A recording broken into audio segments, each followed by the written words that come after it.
Okay, ma'am, Gimel Amud Beis, and we had the Mishnah yesterday, which just to run through it a little bit. We didn't finish the Mishnah, did we? No, we didn't finish the Mishnah. Right, correct. We didn't finish it. The Mishnah has spoken about that Kohen Gadol checks the power after he did two viduyim, two confessions. The first time for himself, so second time for the Kohanim also.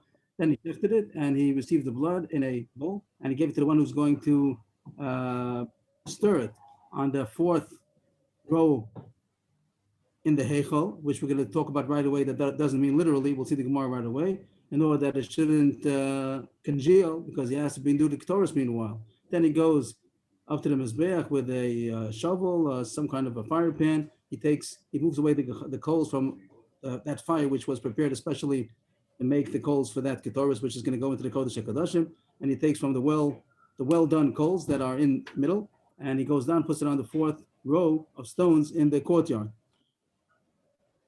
Because it's gonna continue. The Mishnah now is gonna continue with a side issue. The actual continuation of the avodah is gonna be that they give him Ketores. Means he has to go into the Kodesh HaKadoshim now with the fire pan of coals and also Ketores, incense that he's gonna place onto the fire in the Kodesh HaKadoshim. But right now the Mishnah makes a side point that the differences between Yom Kippur, special things about the Ketores, every day. There's a Ketores every day that we put on the Mizbeach HaPnimi, on the inner Mizbeach, not on the Kodesh HaKadoshim. And there are differences between the Ketores of every day and the Ketores of Yom Kippur. Every day he would shovel with a silver kind of fire pan and then pour it into a golden shovel, pan to hold the coals. And on Yom Kippur, he would just use the same one, the golden one, and bring it in that golden one. He didn't use two. Every day he would shovel up 4 kav. A kav is about the volume of 24 eggs. So just to multiply that by 4. And he would then pour it into shlosha kav, which would be like the volume of 72 eggs. But today, on Kippur, we didn't trouble him, and he just took the 3 kavin, the volume of 72 eggs. You can imagine about 2.5 trays of eggs. That's like the volume that he's carrying of the coals. And today in Kippur, he would shovel up the 3 kav, and that's what he would bring in. Roshi says every day he wouldn't only 4 into 3, he would take 6 into 3. So a 6 kav, and he would pour that into 3. He ends up with the same amount, the Mishnah seems to say, but he would take more of to get more overflowing, whatever. He pours a 6 kav into 3 kav. Every day it was a heavier kind of a fire pan, and today in Kippur was lighter. Every day it has a short handle, and in Kippur it has a longer handle. Every day it was a certain kind of maybe yellowish gold, and today it was a reddish gold, Rabbi Nachum says. Every day it would be a pras b'shachos of a certain amount of Ketores. It was a half in the morning and a half in the Bein Arbaim because he brought the Ketores twice every day. And today, besides that, it was also Moloch Hafna, means his cupped hands of Ketores that he brought into the Kodesh HaKadoshim, which was besides the regular Ketores of every day. And today also on Yom Kippur, he also did the regular Ketores, but he also, besides that, he also had Moloch Hafna. Every day, the Ketores had to be finely ground, but on Yom Kippur it was very finely ground, daka min adaka. The Mishnah continues there. Here's where we're up to. I think we didn't read this already yesterday, so we'll continue here. Every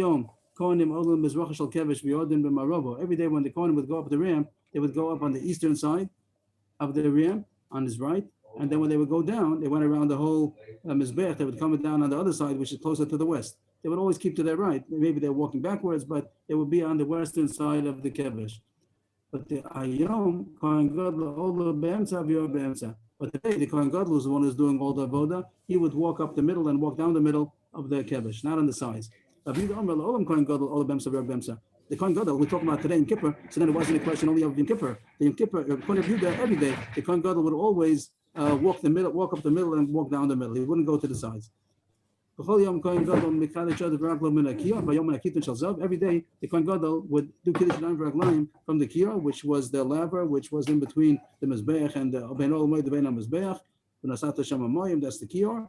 And today in Kippur, they especially brought for him a golden bowl of of water, that it was a kli shoresh, it was a consecrated kli. You don't need after the kiyah. So the Kohen Gadol, they didn't on Yom Kippur. He was by the mikvah over there, Sha'amayim, and then on the Gag Beis Parva. So he did Kiddush Yadayim Reglaim next to the mikvah. So they brought him a golden bowl, not from the kiyah. He didn't have to go to the kiyah each time.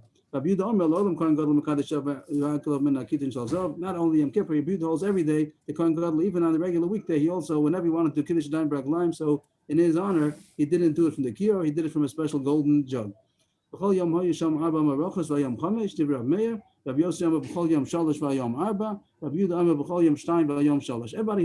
that in Yom Kippur there was an extra fire on the Mizbeach. We said already, there were two fires that we had so far in the Mishnah. The big one, the Marocha Gedola, that's where they poured all of the karbonos on that fire. They burnt the karbonos on that fire.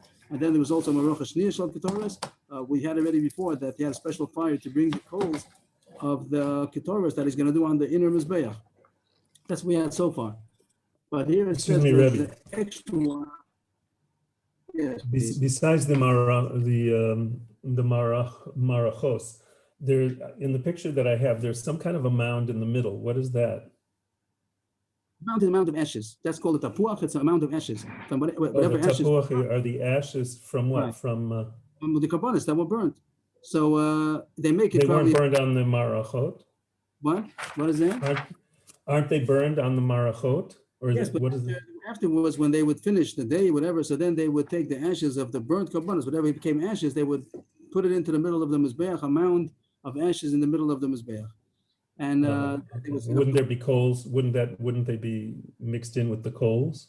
But it seems that they just took the whatever became ashes, they put into the middle. Okay. They probably make it a very perfect semicircle. It's not so perfect. It's a mound of ashes. And so the Mishnah says that there's a machlokus of how many marachot they usually have. We're going to the Gemara will talk about what all these different fires are. We just at the end. The last thing, Yehuda says every day there were two. That's what we had so far. Maracha Gedola, Maracha Shniya Shel Ketoras. And today there was a third one for Yom Kippur. They made a special fire in order to get coals, in order to bring in the coals for the Ketoras, the Ketoras of the Kodesh HaKadosh, and that was a special. Everybody says there was a special fire for Yom Kippur, which from where they got the coals to bring in into the Kodesh HaKadosh to do the Ketoras, special Ketoras on Yom Kippur. But everybody talks about the machlokes between Rav Meir, Rav Yossi, Rav Yehuda is how many did they have every day. So again, the Mishnah starts that every day Rav Meir says there were four, which we don't know what those four are about. We don't start two so far. Maracha Gedola, Maracha Shniya. So we'll get to the Gemara. Tomorrow we'll talk about all that. And he has on one more for Yom Kippur. Rav Yossi says every day there are three, and Yom Kippur is one more four. Rav Yehuda says every day there are two, and today one Yom Kippur is three. So everybody says there's extra one for Yom Kippur. In short, the Mishnah says, and on Yom Kippur there was an extra fire for the coals for the Ketoras of the Kodesh HaKadoshim. Where did they put it? It's on the Mizbeach. The gold one or the regular one? No, this is on the outside Mizbeach. The fires are all on the outside Mizbeach. We're going to bring the coals from the outside Mizbeach to put them onto where we're supposed to use them, either on the Mizbeach for the Ketoras or the Kodesh HaKadoshim will have the pan over there that you bring it in. But the main point of the Mishnah is to say that Yom Kippur had a special extra fire on the outside Mizbeach in order to bring coals for the Ketoras of the Kodesh HaKadoshim. But once the Mishnah is talking about it, so it says, how many do you have on a regular day? That's a machlokes. Was it 2, 3, or 4? And that's going to be Rabbi Yehuda, Rabbi Yossi, and Rabbi Meir. And everybody says you had one more on Yom Kippur. So this is going to be a couple of pages ahead of us, but we just got through the Mishnah.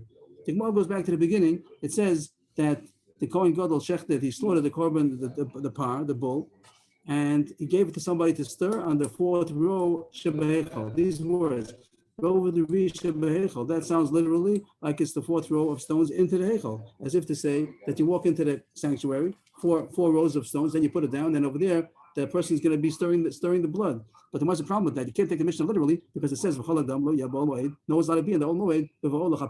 I'd say so. The Gemara is going to say soon. That's the whole sugya today that talks about no one's allowed to be in the room of the hechel when the Kohen is doing the avoda, both ketoras and also the blood. So no one's allowed to be there. So how can this person be in the fourth row in the hechel stirring the blood? So the Gemara says you're right. It doesn't mean that. Rav Yehuda Tani, read in the Mishnah shel hechel, not rover devi shebe hechel, but rover devi shel hechel, which means coming out of the hechel. It means four rows of stones on four balatot, we'd call it, 4 rows of stones on the floor from the hechel. It means he didn't put it inside the hechel, outside the hechel. So no one's in the hechel. When he does the avoda inside, the code inside the yeah, he's going to go check Yeah. So then the person stirring the blood is not going to be in the Heichel. He's going to be outside. He's 4 balatot away from the Heichel. You know, worry about like the sun coming down. Oh, it's early in the morning, right? Is this early in the morning? It's not going to take so long. Okay. He's going to stir the blood until the coin's ready to take the blood in. Tan Rabbana, bottom line. Excuse me. I do have, I have pictures. Should we wait till the end, or as we go, do people want to see? Or? Maybe one, but go ahead. 1 second. Let me just 1 second. What I do over here? Maybe one just to get a picture and a general idea. No. Okay. Okay. Maybe at the end, if you could remind us at the end. Okay, that's the fourth step in front of the Heichel. Giving it to somebody. No, nothing. Yeah, they're putting steps. No reason. It just makes it a little bit confusing. Okay. Fourth step. It doesn't say fourth step. It says the Rovid Revi would be not on the steps. It seems to be on the row of stones, not on steps. Rovid, it calls? Rovid. The Rovid is like we'd call a row of balatot. Okay. Okay, back to the Gemara. Tanarabana, bottom line. Tanarabana. So the pasuk says, "V'chol adam." I'd like to have the pasuk up. I don't have it up. V'chol adam lo yeh ba'ol moed b'va'ol lechaper b'kodesh ad seiso v'chiper ba'ado v'ad beiso v'ad kol kal Yisrael. It would be nice to put up the pasuk, but I didn't have a chance. So no one's allowed to be in the Heichel. This is the pasuk it says in Parshas Achrimos. Maybe we should do it. Maybe I should take the time. If it's okay. Send it onto our WhatsApp thing. What's that? Want to photograph it and send it on WhatsApp? The pasuk? I'll put it on the screen. 1 second, please.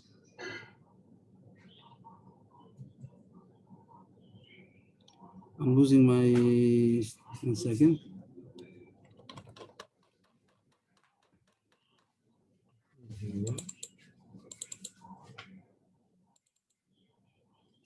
Here in.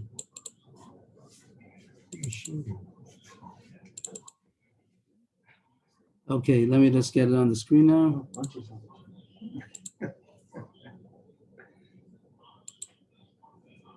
I'm sorry for this delay.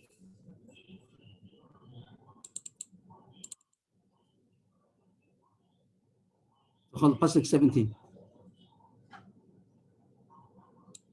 This is the pasuk we want. V'chol adam lo yeh ba'ol moed v'va'ol lechaper b'kodesh ad seiso v'chiper ba'ado v'ad beiso v'ad kol kal Yisrael. Nobody, no man should be in the Ol Moed when the Kohen Gadol comes to atone in the sanctuary until he leaves, and he should atone for himself and his household and all Am Yisrael. So this pasuk 17 says no one's allowed to be in the Heichel when in the Kodesh in the Heichel when the Kohen is coming to atone. It says Meforish, right? It says openly that no one's allowed to be in the Ol Moed. Would this mean that other times, let's say not even on Yom Kippur, if somebody needed to clean it, they could go in there? That's not the Is that what it subject. means? It's not the subject, but it seems funny to me that it says no one can go in when he's in there. I thought no one can go in ever, except the Kohen Gadol on Yom Kippur. We had a second ago that there's a person that's supposed to stir the blood. If there wouldn't be an issue that no one should be there, so he will stir the blood as close as possible. The fact that he's outside is only because of this pasuk.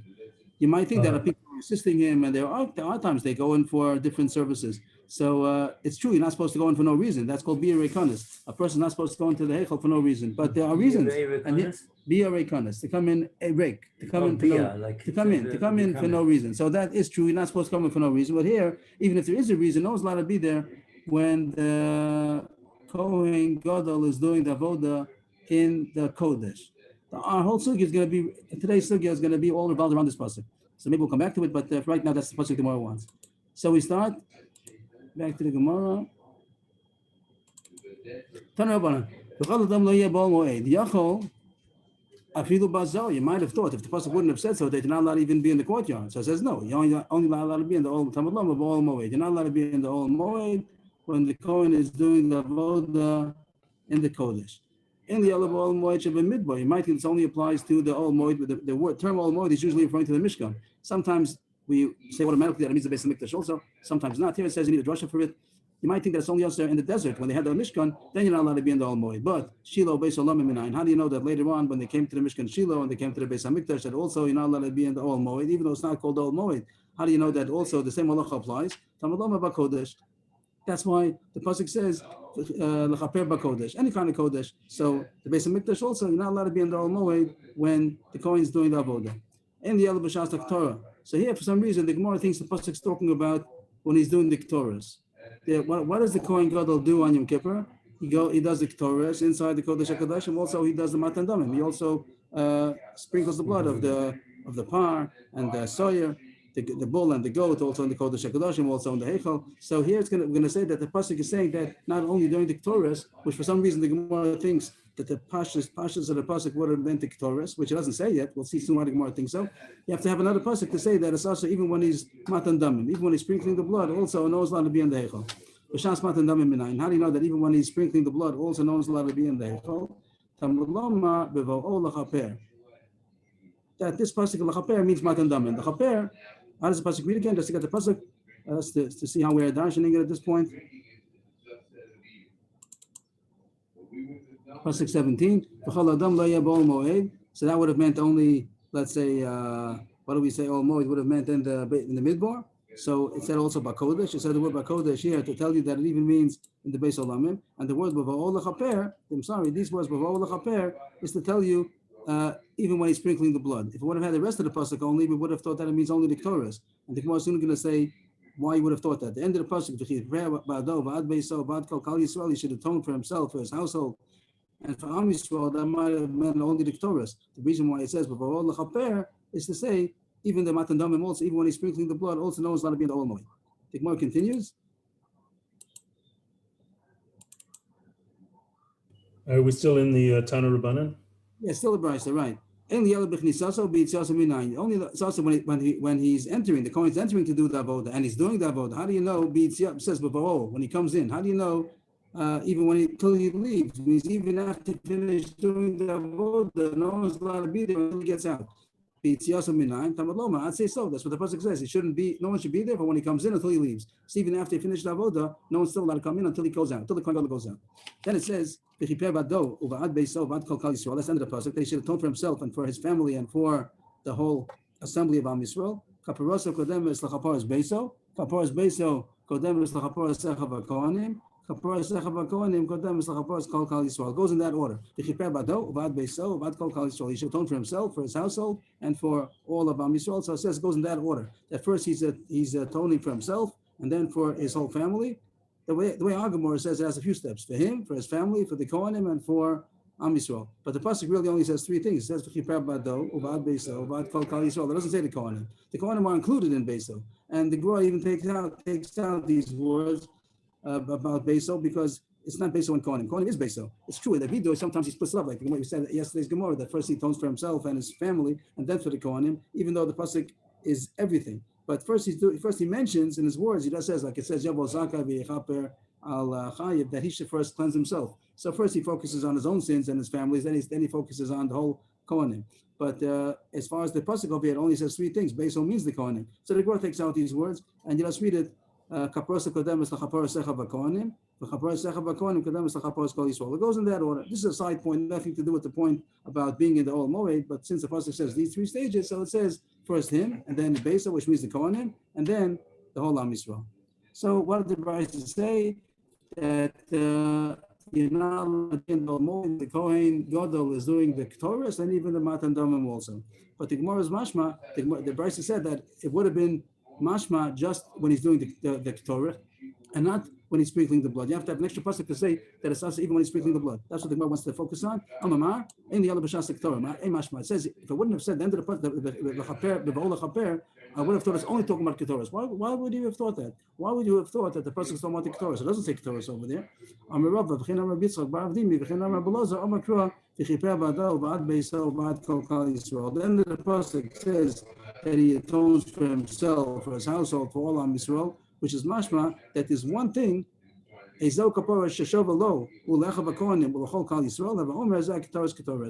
if it says he should atone for himself, for his household, which means the Kohanim, and for all Am Yisrael, there's a mashmos that it means that there's one kapara, there's one thing which is atoning for all of them. We're going to see that later on that the bull and the goat is for two different things. The bull is for the Kohanim only, the Kohanim and the rest of the Kohanim, the bull. And his family. Yeah, okay, his family that goes together. His family means, we said the family means the Kohanim.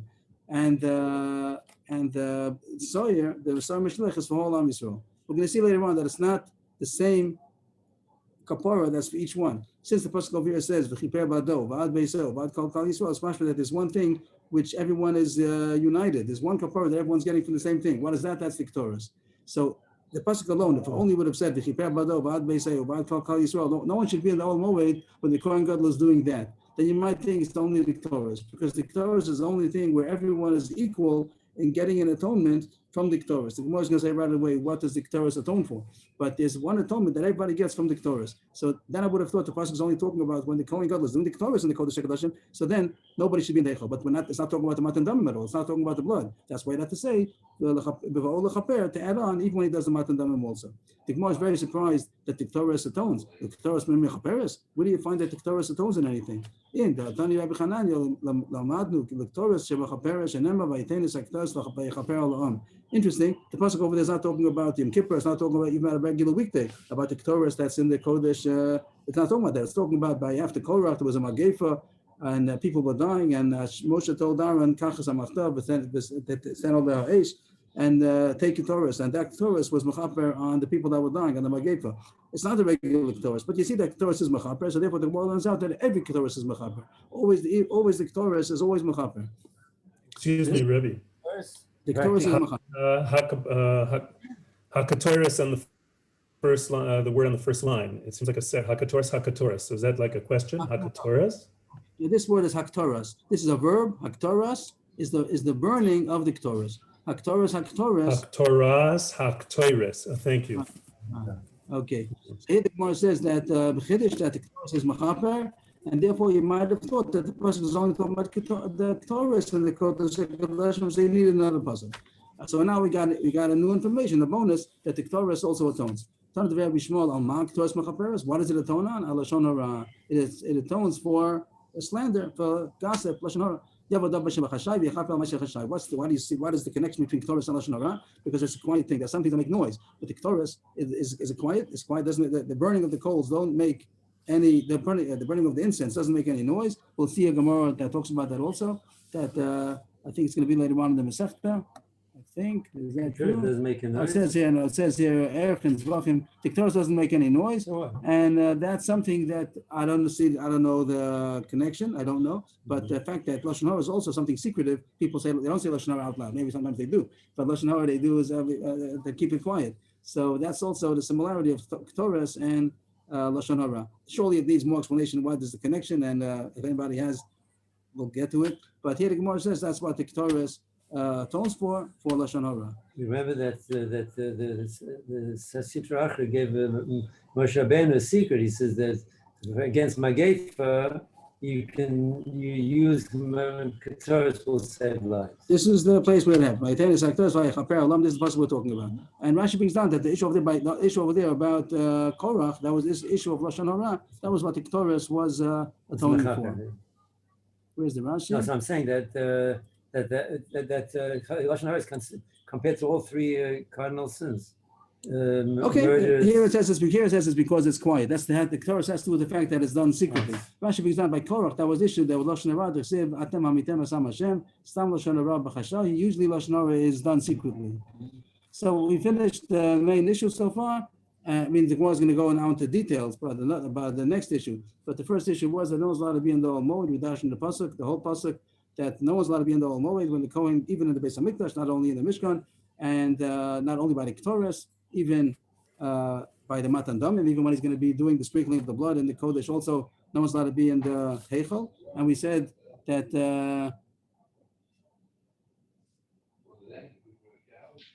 anything else, that till he goes out, till not only while he's doing the vote, till he goes out, no one's allowed to be in the Heichel. Because it sprinkles outside of the Kapporas. That's true. So it says. So is that also the time that they have to be So outside? there's going to be a sugi now.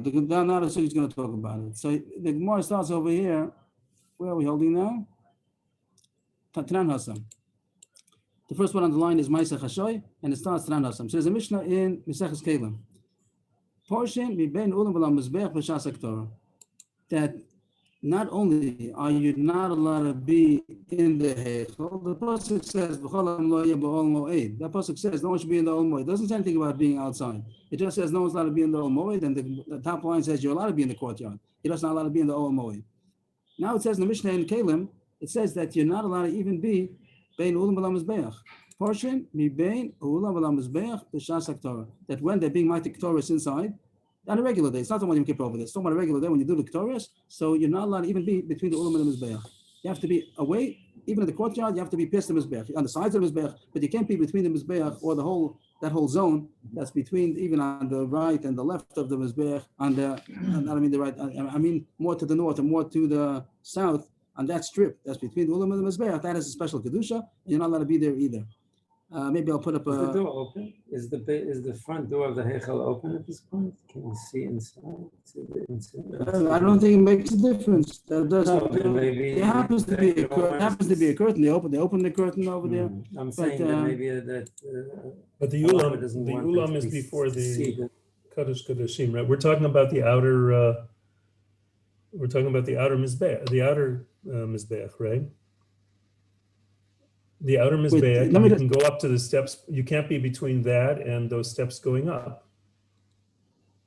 That I showed that you didn't like. There was on the fourth step. That was between the. That was also between. Here's the picture, right? So here, if we have the picture over here, you have the This is the ulam and this is the mizbeach. So all that, no difference. The steps, there are steps over there, but it doesn't seem to be an issue of the steps.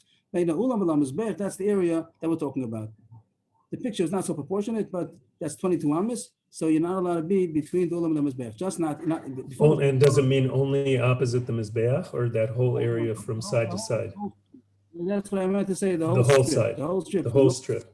In the whole area. That's called Bein Ulam V'Lam Mizbeach. So the pasuk says, "V'chol adam lo yeh b'ol moed." That no one should be in the ol moed. That will mean the heichal itself. Now it says that you're not allowed to even be between the ulam and the mizbeach. Even that area, that whole area, this zone over here. It says over here 2 over there. There's a 2. This whole zone.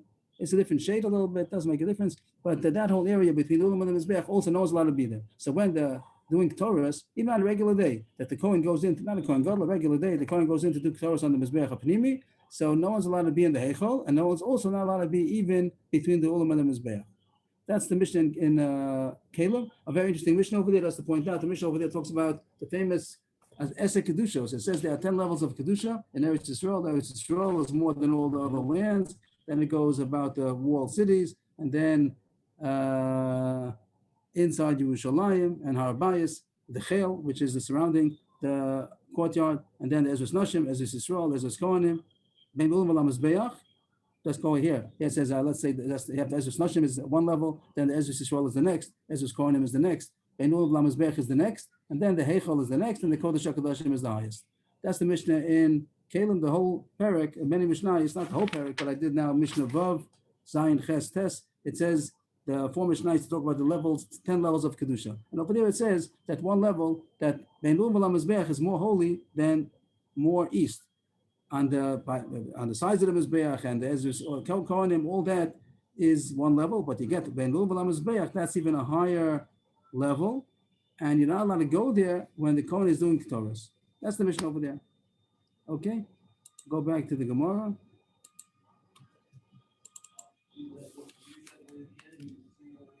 If it's okay, I will take off the Gemara from the screen and put on a chart. I hope that is going to help. A small chart that might help us through the Gemara.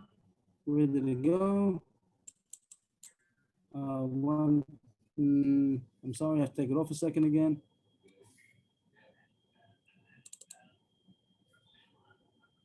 Something's missing here. Yeah, okay, 1 second. Okay, on the screen, we have to get a screen here for those that are present, but, okay. No, we have it here. Okay, more or less this. So the diagram has 4 scenarios. The picture is very schematic. It doesn't don't get it too, but it means each one of this is the Beis HaMikdash, now the Heichal and the Kodesh HaKadosh. It means that you have the outer room and the inner room. That's the Kodesh, and the Kodesh HaKadoshim. The back room is the Kodesh HaKadoshim, and you have that 4 times the same thing.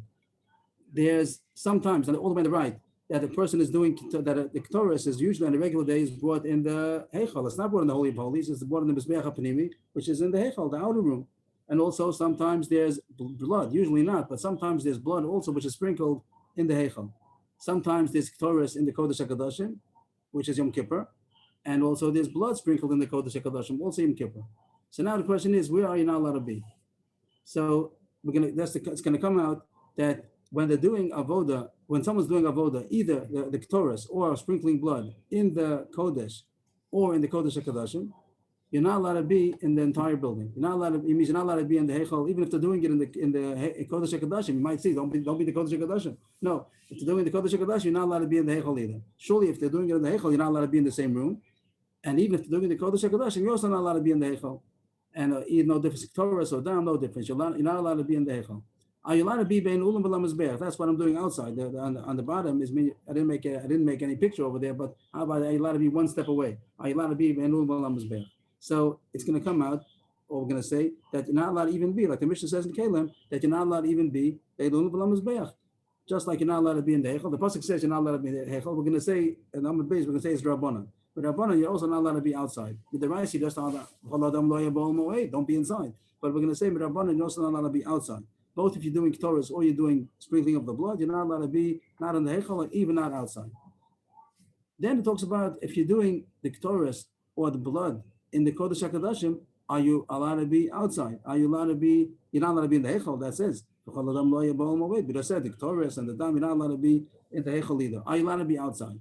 That's going to be the sugya more or less. It seems that it's not going to be a subject that when they're doing the sprinkling of the blood in the Kodesh HaKadoshim, you are allowed to be outside. You are allowed to be in Ben Ulam Mizbeach. But when they're doing Ketores, that's going to be the question. When you're doing Ketores in the Kodesh HaKadoshim, are you allowed to be outside?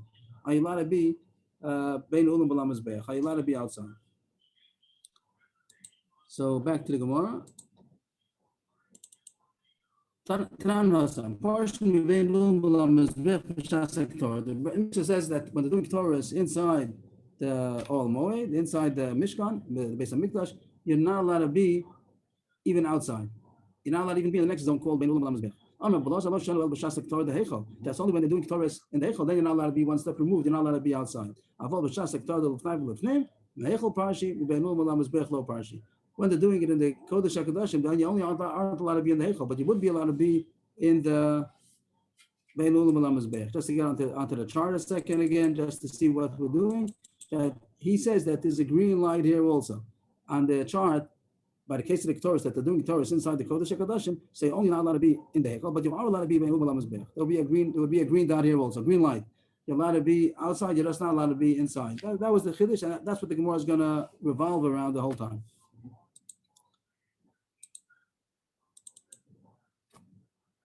Masir Ravada Baraba, Bambila Kadi. Kadi is somebody's name. So he has the kasha. Either Baba has the kasha or Kadi has the kasha. What's the kasha? The following brisa. Rabbi Yossi Omer, Kashem Sheportion Rebei Lunu B'lam Mizbeach B'Shas HaKtorah, Kach Portion B'Shas Matan Par Kohen B'Shiach Par Helam Dova Shel Tzibur Siu Avodah Zarah. Just like you're not allowed to be in the Bein Ulam B'Lam Mizbeach. If it's okay, I'll take off the screen, and if we could use I'll put on the chart over here just to be able, maybe a visual aid will be helpful, and to use the Gemara inside. So the Gemara says,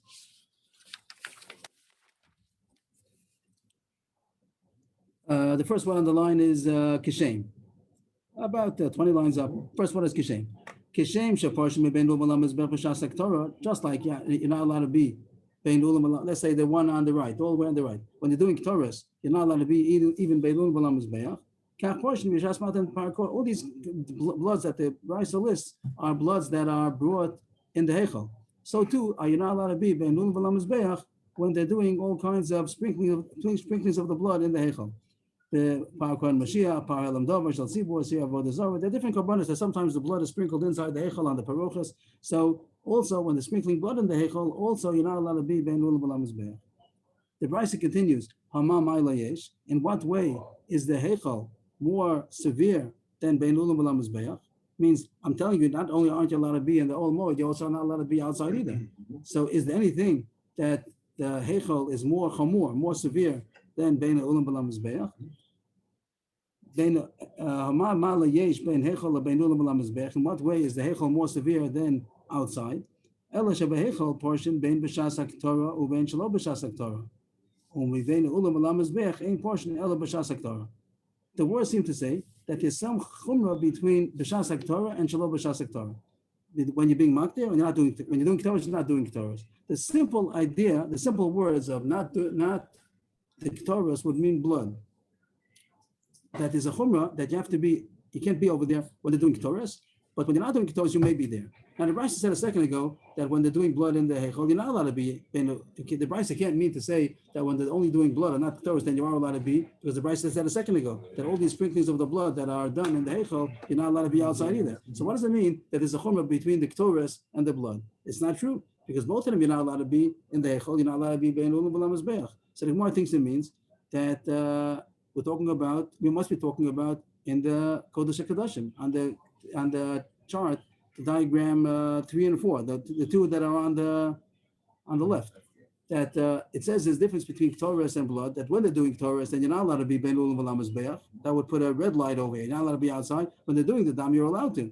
That's what the Brisa seems to say. If it says there's a difference between the severity between the heichal and the ulam, is that when they're doing Torah, then it's true, they're not allowed to be outside either. But shelo b'shas haktorah, then there's a chumrah. That shelo b'shas haktorah, when they're doing blood and they're not doing Torah, then you would be allowed to be in the heichal, and you would not allowed to be in the heichal, but you would be allowed to be outside. But the brothers say that b'shas haktorah you're not allowed to. So that would seem that there'd be an X over here. That's the whole question. Is this question over here? Are you allowed to be bein ulam v'lam mizbeach when they're doing Torah in the Kodesh HaKadoshim? So Rabbi Elazar said you are allowed to, and this Brisa seems to say not. That's the kasha. B'shas haktorah miya parshi, but it does say by dam you don't have to. You could be outside, but when they're doing Torahs inside, it's the heart of Kodesh HaKadoshim, then you're not allowed to be outside. My love b'shas haktorah l'fnai v'lefnim. Doesn't the Brisa mean to say that even when you're doing Torahs in the Kodesh HaKadoshim, you're not allowed to be outside bein ulam v'lam mizbeach? That's against Rabbi Elazar. So a kasha from this Brisa against Rabbi Elazar. So the Gemara says no, it doesn't mean that. Lo b'shas haktorah dehechol. It's only also to be outside when, like the diagram number 1 on the right, when they're doing Torahs in the heichal, then you're not allowed to be outside. Yachim hamamayla v'sulo ha'ika hamayla dilu meichel parshi ben b'shas haktorah didei ben b'shas haktorah delefnai v'lefnim dilu ben ulam v'lam mizbech lo parshi el b'shas haktorah deichel. Why does the Brisa seem to say that the whole difference is that by the severity of the heichel more than outside the heichel ben ulam v'lam mizbech is only when you're doing dam shlo b'shas haktorah? The Gemara thinks that the Brisa still says shlo b'shas haktorah means the blood which is brought in the Kodesh HaKadoshim. So then the heichel is more severe, that you're not allowed to be in the heichel, but you are allowed to be outside. You're telling me now that by Torah also, if you're doing Torah in the Kodesh HaKadoshim, you're just not allowed to be in the heichel, you are allowed to be outside. So why does the Brisa just talk about the blood? So the Gemara says no, 3 lines from the bottom, that's what it means. Hakatani ela shebehechel portion bein b'shas haktorah bein shlo b'shas haktorah ve'elum v'lam mizbech in portion ela b'shas haktorah. So the Rashi says the Gemara means to say, that's what I mean to say. It's a little bit dochak. I don't see it in the words too much, but Rashi says that the Gemara means to say, when we say shlo b'shas haktorah, we don't mean blood. We would think that the translation of the words mean shlo b'shas haktorah. When you're not doing Torah, what does it mean you're not doing Torah? You're not doing Torah, but you're doing blood. So that was what we thought. The Brisa is contrasting the blood and the Torah. Now we're saying it doesn't mean that. It's contrasting the Torah l'fnai v'lefnim. That when you're doing Torah, that if you're doing Torah l'fnai v'lefnim, that's called b'shas haktorah. I'm sorry, b'shas haktorah means when you're doing Torah in the heichal, and shlo b'shas haktorah means you're doing it l'fnai v'lefnim. Shlo b'shas haktorah, you're allowed to be outside. If you're not doing Torah outside in the heichal, then you are allowed to be bein ulam v'lam mizbech. That includes 2 things. It's going to include the Torah and the blood. The Gemara goes right away to say, first the Gemara thinks that it means that you're not doing Torah outside, but you're doing Torah l'fnai v'lefnim, you are allowed to be outside. The Gemara is going to ask, so why not say the case of the blood also? And the Gemara is going to say that's also included. The Gemara on the top line, v'ha'ika ha'mayla di'ilu b'heichel parshi ben b'kedusha didei ben b'kedusha l'fnai v'lefnim filu mi bein ulam v'lam mizbech lo parshi ela b'kedusha d'heichel, which Rashi says that means the matan damim. And the words I don't see it again, but Rashi says now that you explain that the Brisa meant to say that when you're doing Torah in the Kodesh HaKadoshim, you're allowed to be outside. Why not mention also that when you're doing blood, you're also allowed to be outside? And the Gemara answers, Amar Rava Shem Krisha Achasi. It's all the same thing. So it's just saying how much you have to be porish. From where do you have to be porish? That's the end of the sugya. It was a little difficult in the words, but the idea is pretty simple. That it comes out the way the chart is. Just put something green over here also. That when you're doing something in the heichal, if you're doing Torah or blood in the Heichel, then you're not allowed to be in the Heichel. You're even not allowed to be outside. You can't be Bein Luba Lamazbech. When you're doing something in the Kodesh HaKadoshim, then you're just not allowed to be in the Heichel. And that's the right. So like it says, this is the real pasuk. The pasuk really talks about diagram 3 and 4. When you're doing Ketores or blood in the Kodesh HaKadoshim, you're not allowed to be in the Heichel.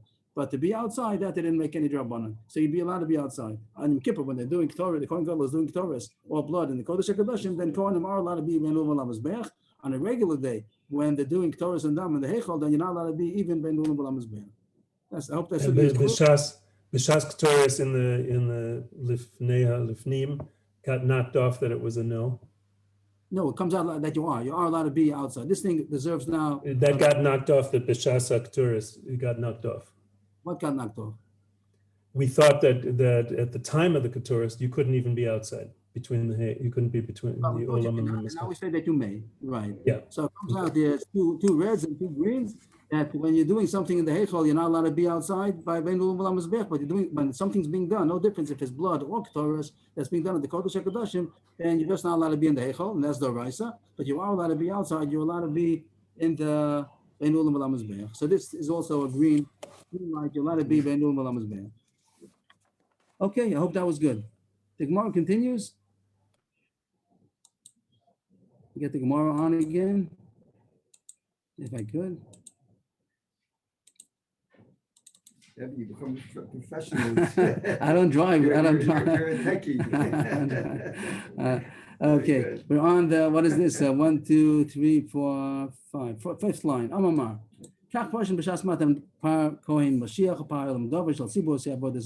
It says all these times you're sprinkling blood in the Heichel for these particular reasons, over not regular cases. You're also not allowed to be in the Heichel. You're not allowed to be outside. Also, Rabbanan. But Minolan, what do you know from these? The whole pasuk we're talking about now being there is only the pasuk we just read in Parshas Achimos by Yom Kippur. Over there it says you're not allowed to be in the Heichel. Where do you know that you're not allowed to be in the Heichel when they're doing other avodah? It doesn't talk about it. That's like Yom Kippur.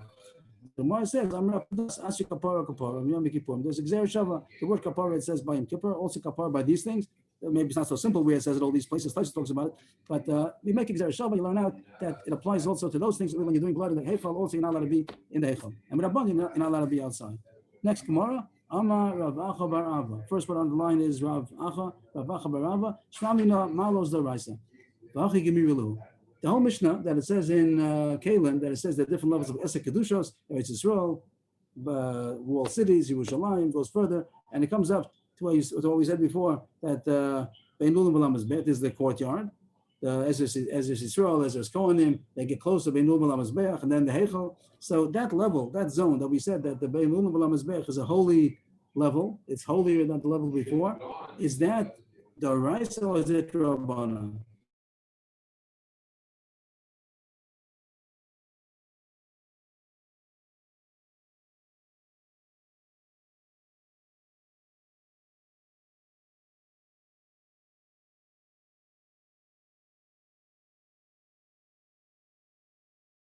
You say that it's Rabbanan, but the rice is all the same zone. The whole courtyard is the same zone with the rice, the Ezra's Kohanim at least. If that's so, what is there any inherent difference between the area, the zone, between the Ulam and the Mizbeach and the rest of the Zara? The Gemara thinks that if inherently there's a difference, it's a different level of Kedusha, so the Rabbanan made the Gzeira not to be it's true, but the rice only inside the Heichel, and they added on another zone. Stay away from the next zone, like a precaution. Stay away from the next zone.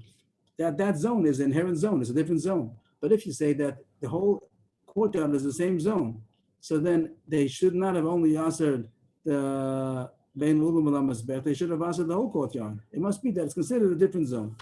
Excuse me, can you read the sentence again, Maishna? Maishna, I didn't get the punctuation. How come you're answering that you're pivoting, that you're not allowed to be in that area between the Ulam and the Mizbeach? How come you say that it's Aser? It's not the Heichel. Why is it Aser? Because something might happen, accidentally, might be a mistake, and someone will go inside. They'll go if you're going to stand like you say, you're on the curb. Take 2 steps back because you might fall into the street. So someone is going to be between the Ulam and the Mizbeach. He might go 1 step. He might go into the Heichel. That you're not allowed to do that, right? They might excuse me, Aili means going into the Mizbeach? Aili means to go in. So if that's true, so then we call Azar and Amin Ifishu. So we should take everybody, go away from the whole courtyard, Tilma Mikru Va'ili. Maybe they're going to accidentally go into the Heichal. Means there's no real difference between the two zones of the whole courtyard. It's a different zone. And we understand. We say stay away one zone.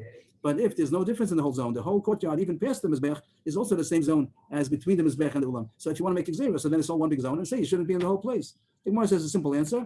In Ulam B'Lam Mizbech, Chivin Lo Mafsik Midi Lo Minkra Milsa, Azara Chivin the Ika Mizbech, Achizon Mafsik Minkra Milsa.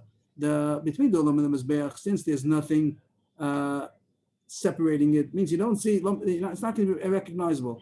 The Azara Chivin the Ika Mizbech, Achizon the Mafsik Minkra Milsa. The Gemara is answering that we don't care so much about a zone as much as a physical reminder. So even if inherently there is no difference between the whole courtyard, but there's a different zone. A different zone, not halachically. It can be a different zone physically. The fact that past the mizbeach, people see it. People see the line of the mizbeach. They look at they see that this is already past the mizbeach. So past the mizbeach is physically a different zone. So then it's nicker.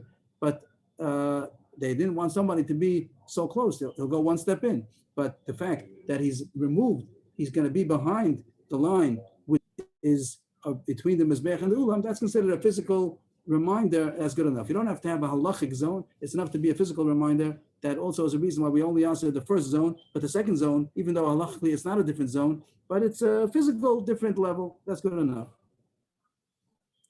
Nu Gemara, Amar Rava. Shma Mina, Kedusha Sulam, V'Heichal, Chadam Mil. So we didn't talk about this. How about the difference between the Heichal and the Ulam? We jumped a step. We spoke about between the Ulam and the Mizbeach. That's outside, outdoors, between the Ulam and the Mizbeach. And we spoke about the Heichal itself. But in between there's the Ulam itself. I'll try to get it on the screen again.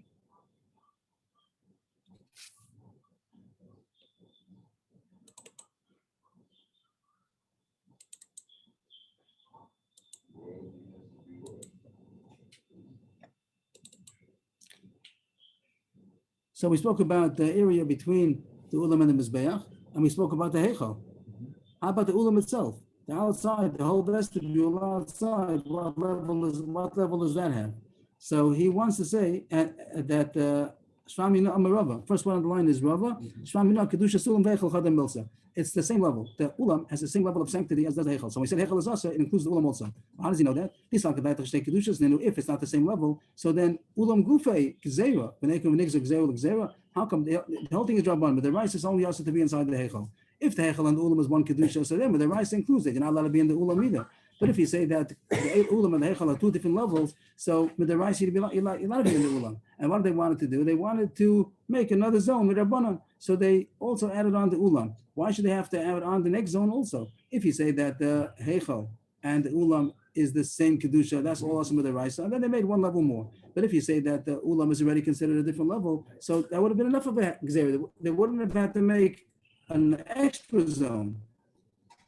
But the more it says lo ulam ubeina ulam lam is be'echad kedushahi heichal ulam shtei kedushos. It could be that the heichal and the ulam are two different levels, but the fact that the ulam and the next level, the ulam lam is be'ech, that is the same level. That's halachically the same level. So for that, once we answer the ulam, we also answer ben ulam lam is be'ech. So it comes out the way the Gemara seems to say that the rice is also to be inside the heichal, but Rabbana they made one step, and the one step includes the ulam plus also ben ulam lam is be'ech.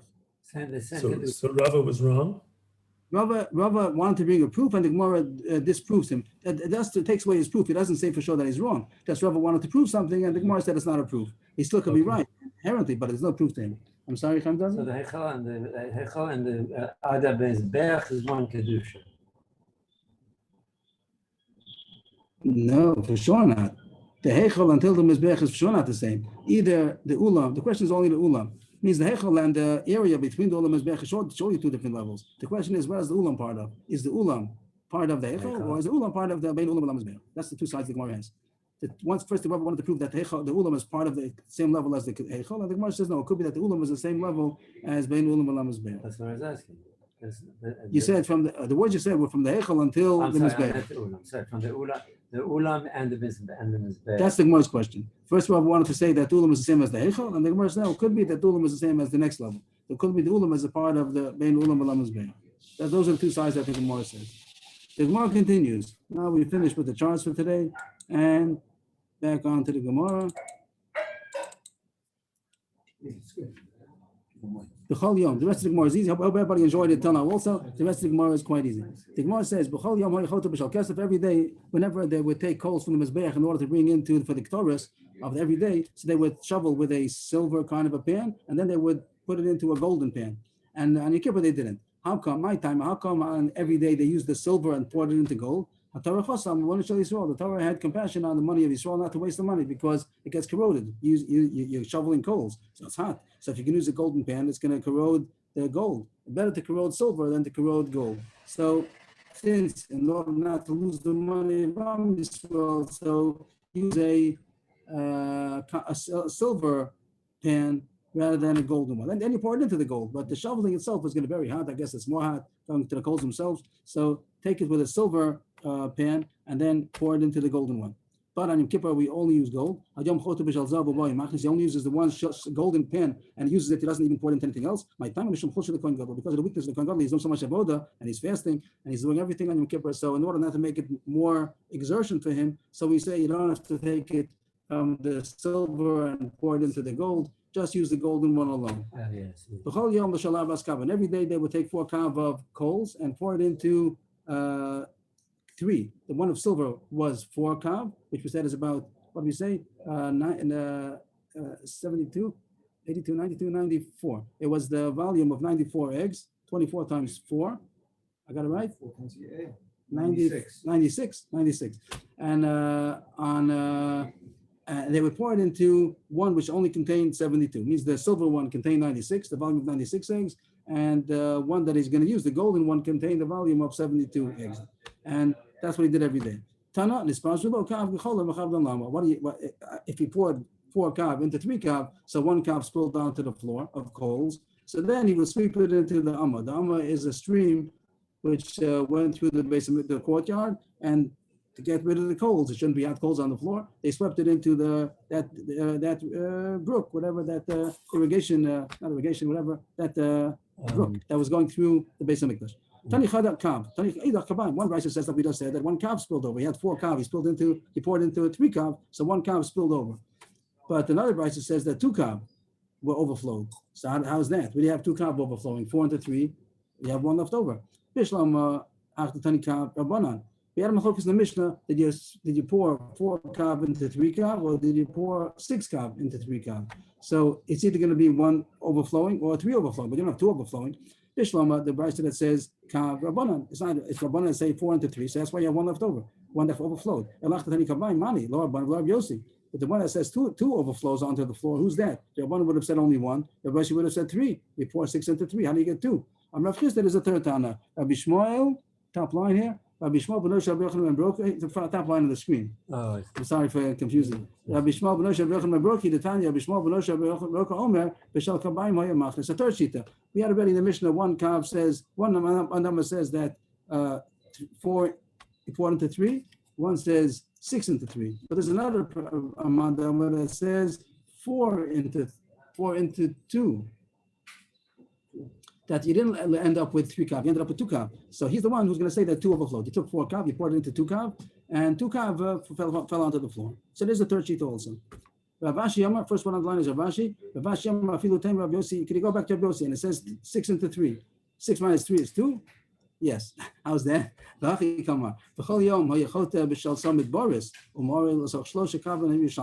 different ways of counting. When you say a kav, a sa, it doesn't always mean the same currency, so to speak. So the same measurements, because it was first Midbari, then Yerushalmi, then Sipori, that they enlarged the measurements. And the measurements the Torah talks about is called Midbari. But then when they came to Yerushalayim, they increased the measurements, and what used to be considered 6 kav, since they made each one bigger, so it became what used to be 6 is now 5. But you used to have 6 kav, now you can pour it into 5 kav. They added on a 6th. So now when he says took 5, you poured it into 3. When he said a sa into 3, it didn't mean 6 into 3. He meant 5 into 3, and the 3 is also the Yerushalmi, a different way of measuring altogether. It comes out that the 3 of the Rabbanan and the 3 of the Rav Yossi is not the same. The Mishnah sounds like they're the same. It's a question of 4 into 3 or 6 into 3, but it really doesn't mean that. Now doesn't mean that anymore, because Rav Yossi is talking about Yerushalmi, so the 3 is a bigger 3 than the 3 of the Midvari. So when he says you do 6, he meant really you're doing 5 into 3, and therefore 2 are left over. So that can fit according to Rashi also, to point to Rabbi Yossi also. Or you pass like the Rabbanan that you do 4 into 3, 4 into 3. Not that was a different sheet, the 4 into 2. It seems to be passed like the Rabbanan, 4 into 3, and one for overflows. The Mishnah continues, every day the shovel was heavy, and Yom Kippur they made it lighter. How do you make it lighter? Though gold is gold. That the thickness of the kli was lighter. Every day you made a thicker gold, and now you use less gold, so it became a lighter kli. The Mishnah said every day the handle was a short handle, and Yom Kippur was a longer handle. My time in Kippur, again, he was weak. He should be able to use his arm also to help him, that the long handle would be able to be assisted by his arm or under his armpit, whatever, in a way that he would be able to have more leverage on this kli. This we didn't have. Another point, Rashi says it means the different shot what a niyashtik is. Rashi says that it might mean a kind of a ring in order to make noise. Every day Rashi says that. Does Rashi say so? Yes, that it says usually he had the me'il, and the mill had bells. But the Shema Kolob of Orla Kodesh, when the Kohen Gadol came in, there was noise. On Yom Kippur, he didn't have any noise because he came in with the bike of God, and there's no mill over there. So on the Torah, there was a noisemaker that when he walks, also it should make noise. The other pshatim also, some say that it means like a leather in order to hold this pan, and it got hot. It conducts heat. So then he'd be holding it for a long time. So then it would get hot. So they made a leather holder on the kli that he should be able to hold it. It shouldn't be hot. The Gemara continues. I'm sorry, I thought shtika. Excuse me, I'm sorry. I thought that shtika meant silence. It doesn't mean silence. It's an Aramaic word. It doesn't mean shtika. It's an Aramaic word. Niyashtik. Aramaic word. It's a noisemaker. So Rashi says it means a tabas. To Ben Hanan, somebody says that it means a leather holder. Some say another pshat that it means a cover. Ben Hanan says it means a cover. Different pshat that I said about Niyashtik is. Rashi says it means something which would make noise. Every day it was made out of a kind of a yellowish gold, and on Yom Kippur it was more reddish gold. Amrav Chizda, Shiva Zahavim Him. There are 7 kinds of gold in the world. Zahav, Zahav Tov, Zahav Ophir, Zahav Mufar, Zahav Shachut, Zahav Sagur, Zahav Prafam. All these are mentioned in the Psukim, and there are 7 kinds of gold. Sometimes it says plain gold, sometimes it says Zahav Arasi Tov, and Ophir we find gold from Ophir, and Mufaz. So they have different names of gold, and he brought down there 7 kinds altogether. Zav was Zav Tov, the Chsiv, Zav Arasahit Tov. The pasuk says in Bereshis that there was a place where there was a good gold. Zav Ophir, Dasim Ophir, comes from a place called Ophir. Zav Mufaz, Shadoma Lepaz. So we just had until him, we said, Anachmad Mizav Mipaz Rav. So I translated it gold. Here it doesn't sound like that. Here it says it's like Paz. You can't say that gold is like gold. So Rashi says that it means Margolis over here. That it's something like some kind of a diamond, some kind of a different precious stone. So a noob shot, when we learn Tehillim, and the Chmad Mizav, when we pass Rav, so Rashi says, in the Gemara, that it doesn't mean gold. It's not a kind of a gold. It's a kind of a margolis, some kind of a precious stone. And Matziv means it glows. Or yellowish, like so. Zahav Shachut, for top line, what is Zahav Shachut? Also in the same pasuk, Shenitfe Kichut. It's so soft that you could spin it like a string, a thread. Zahav Sagor, why is it called Zahav Sagor? This is Rashi, sounds like when somebody opens up shop to sell Zahav Sagor, this kind of gold, everybody else can close down. The whole 47th Street closes down because this takes over the market.